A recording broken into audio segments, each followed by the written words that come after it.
নমস্কার, নমিতা কুকিং ওয়ার্ল্ডে আপনাদের সবাইকে স্বাগত। আজ আমি আপনাদের কাছে শেয়ার করতে চলেছি কুলেখাড়া শাকের রেসিপি। এই দেখুন, কুলেখাড়া শাক দিয়েছি, আলু বেগুন দিয়ে রেসিপি বানিয়ে দেখাবো। শাকগুলো দেখুন কত সুন্দর, একদম টাটকা কুলেখাড়াগুলো। শাক আলু বেগুনটাকে কেটে নেব। এই দেখুন, এইখানে শাক আলু বেগুন আমার কাটা হয়ে গেছে। এই যে সরু সরু করে আলু আর বেগুনকে কেটে নিয়েছি, শাকটাও কাটা হয়ে গেছে। আর এই কুলেখাড়া শাক কিন্তু কাঁচা রস খাওয়াও সবার পক্ষেই ভালো, হিমোগ্লোবিন বাড়ে। কুলেখাড়া শাকের তরকারি খাওয়াও খুব উপকারী।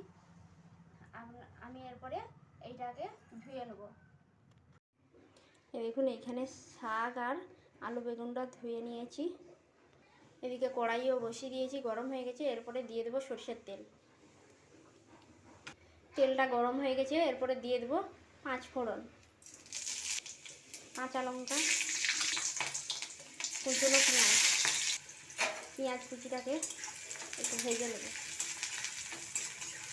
পেঁয়াজটা দেখুন আধ ভাজা হয়ে গেছে। এরপরে কেটে রাখা আলু বেগুনটাকে দিয়ে দেবো।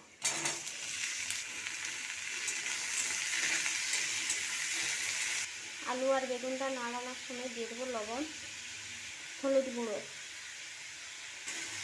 লবণ আর হলুদ গুঁড়ো দিয়ে আলু বেগুনটাকে ভালো করে কষিয়ে নেব।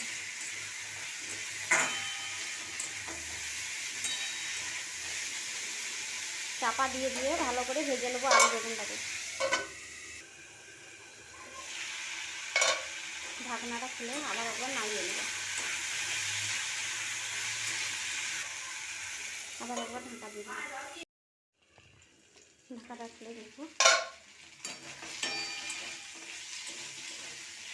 এই দেখুন ভাজা ভাজা হয়ে গেছে। এরপরে শাকটাকে তুলে দেবো।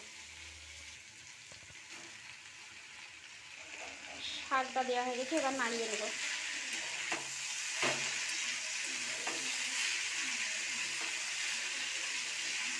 কুলেখাড়া শাক খাওয়া অনেক উপকার আছে। কুলেখাড়া শাকে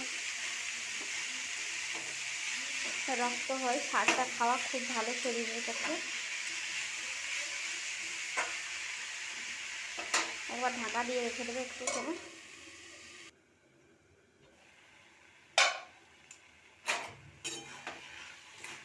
শাকটা দেখুন জোরে গিয়ে কতটুকু হয়ে গেছে। আর জল দিতে লাগবে না, এই শাকের জলেই সিদ্ধ হয়ে যাবে। এই দেখুন জলটা শুকিয়ে গেছে শাকের, আর তরকারিটা হয়েও গেছে। নামিয়ে নেবো এবার। কুলেখাড়া শাকে বেশি কিছু মশলা লাগে না। শাকটা হয়ে গেছে, এবার নামিয়ে নেব।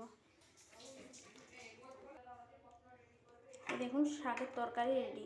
তো আমার যদি কুলেখাড়া শাকের রেসিপিটা ভালো লেগে থাকে অবশ্যই লাইক কমেন্ট শেয়ার করতে ভুলবেন না কিন্তু। নমস্কার।